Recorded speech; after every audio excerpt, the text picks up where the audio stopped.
If you are asked to mention the most terrifying face, would it be this, or this? Even the average African would go by this, but no. For the Acholi people of northern Uganda, this is the most terrifying face they ever seen. Joseph Kony, a Catholic altar boy come Messiah and prophet of the Lord Resistance Army LRA. Joseph Kony was born in Odek village in North Uganda in 1961. He learned to be a healer and spirit medium from his family, and they were Catholics, with his father being an apostle in the Catholic Church, where he served as an altar boy for many years. Later, at the age of 15, Kony dropped out of school to become a full-time healer. He was the nephew of Alice Lakwena, a spirit medium who formed the Holy Spirit Movement resistance group that laid foundation for Kony's infamous Lord Resistance Army LRA. We will be detailing it later in the video.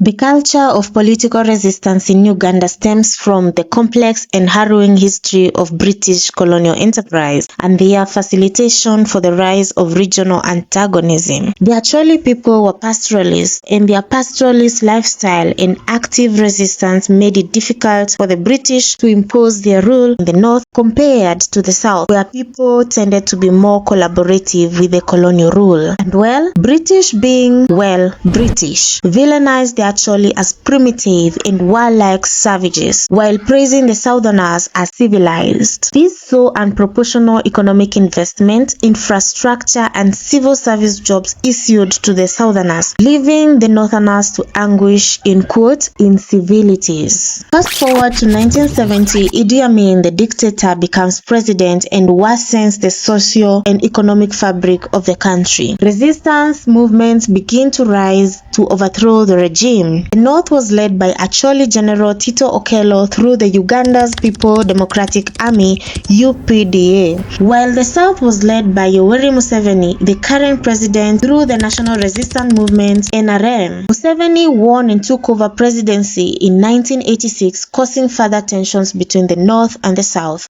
forcing UPDA members to retreat to Sudan to join other Museveni opponents to form a rebel alliance. The same year Yoweri Museveni came to power, a spirit medium named Alice Lakwena, named after a spirit she channeled called Lakwena, established the Holy Spirit movement to quote, mobilize the North by appealing to heavenly forces after being failed by mortals, end of quote. Alice convinced her militia to smear miracle shea butter on their skins to prevent Museveni bullets from killing them during their marches. Unfortunately, Museveni obliterated her army in their sugarcane plantation camp in Kakira in 1987, forcing Alice into exile in Kenya, where she lived and later died in 2007. Alice is remembered for her brainwash and convincing power, raising a highly motivated army not afraid of dying. This helped her make quick and great advances against Yoweri Museveni's regime, and she goes down as the only of all Museveni's enemies to do so. Lakwena even convinced a highly educated Minister of Education to join her. He gave up his designer shirts and followed her barefoot on one of her lorries in Kampala. Yeah, she was a badass.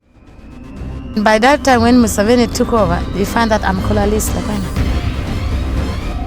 And I met the government. By the time I prophet, the spirit prophet to them that if they go in Gulu, kick them all via Northern and West Nile, they will find no war. When Yoweri Museveni came to power, the NRA seemed to target the Acholi people, given they were opponents in the struggle from dictatorship. And in an effort to subdue its opponents, the government launched violent attacks on Acholi villages and put them through food shortages. However, the magnitude and scale of alleged government-led attacks were not well documented or verified to date.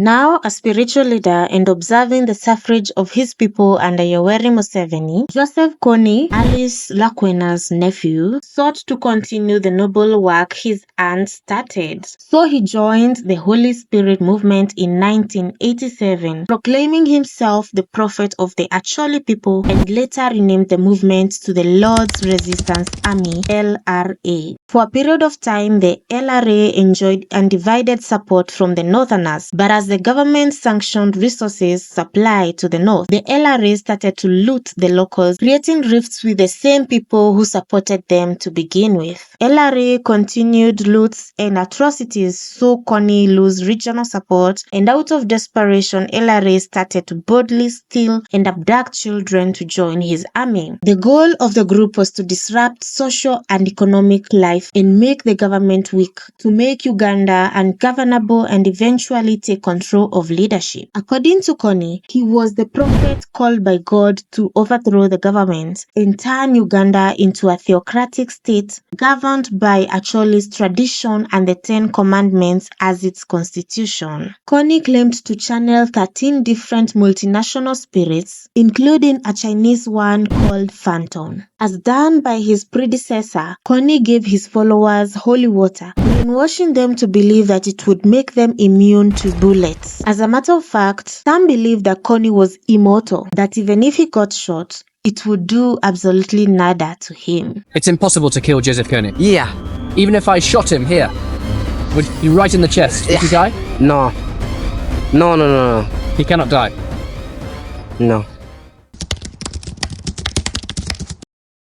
To build his army, Kony abducted children, brainwashing them into becoming child soldiers. He first forced them to kill their parents and loved ones using machetes and blunt objects. These served to remove any sense of humanity and kill their souls. You know, if you kill your own parents in cold blood, there's no atrocity that is beyond you. Children who resisted were brutally beaten and killed by their peers.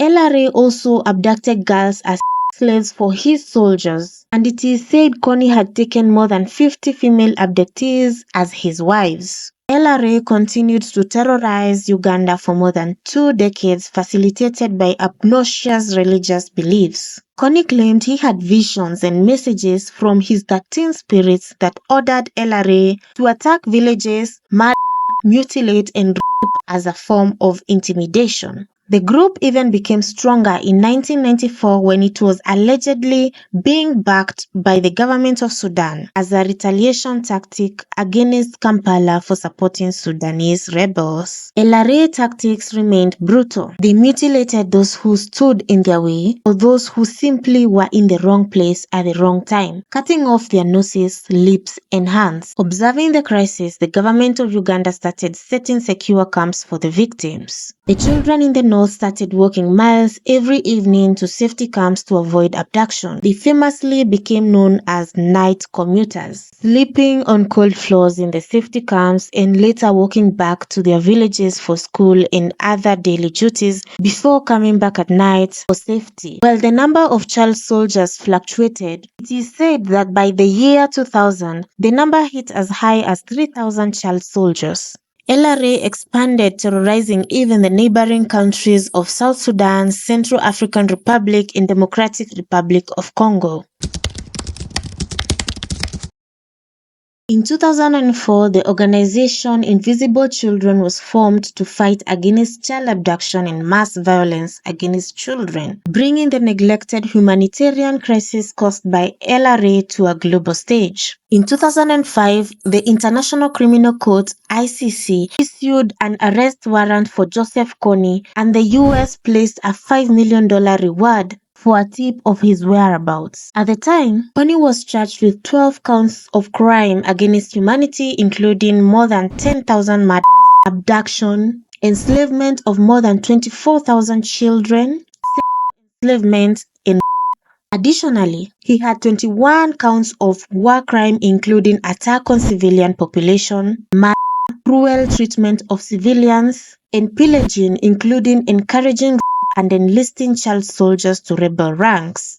Following this, Kony and his militia fled Uganda to roam the jungles of the Congo, where they continued to terrorize and mutilate civilians suspected to cooperate with the authorities to disclose his whereabouts. After Kony atrocities became global news, Sudan withdrew its support of LRA, forcing Kony to opt for peace offering in May 2006 in Juba, South Sudan. This marked his first ever public appearance. However, given the ICC arrest warrants, Kony dragged the process, refusing to attend and asking for the ICC to withdraw its arrest warrant. The Ugandan government, put on a hard position, opted to request the ICC to suspend prospects of arresting Kony, leading to a 2-year drag of the peace talks. Eventually, Kony refused to appear for the peace signing, and Uganda, Sudan, and the Congo, assisted by the US militia, ventured in fighting LRA. These forces managed to reduce LRA offensive and capturing some of its leaders, although failing terribly to capture Kony.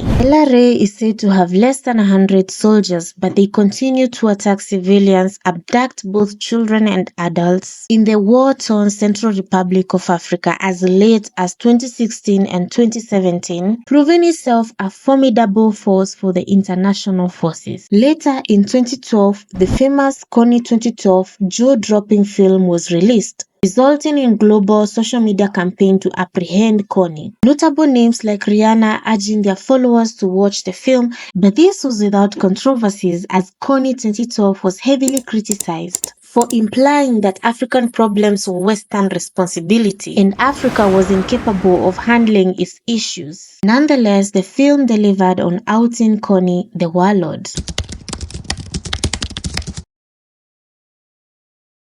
Joseph Kony and his soldiers would not have survived in the harsh environments of the Central and East Africa forests. The offensive group received substantial support from government and government officials who made sure they were supplied with basic needs and arms. Kony controlled a large portion of gold, diamond, and other minerals in the Congo and Central African region, which provided LRA economic support. It is believed LRA sold minerals to corrupt politicians in Uganda, Sudan, Congo, and Central African Republic, who in turn provided them with supplies to keep them going. These connections are also the reason why it was difficult to mobilize powerful local and international forces against LRA. It is possible that politicians who benefited from Kony's minerals were derailing his capture.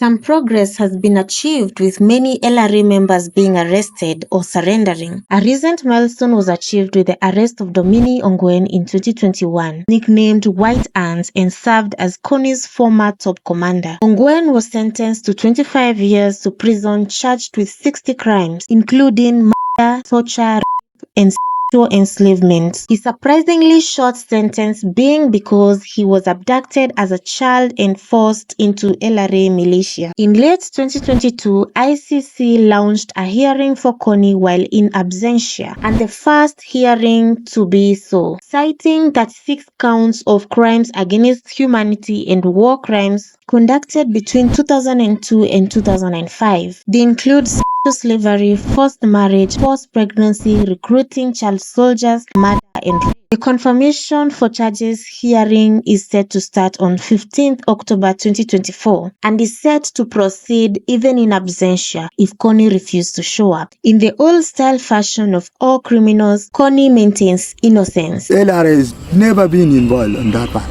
I'm a freedom fighter who is fighting for freedom in Uganda.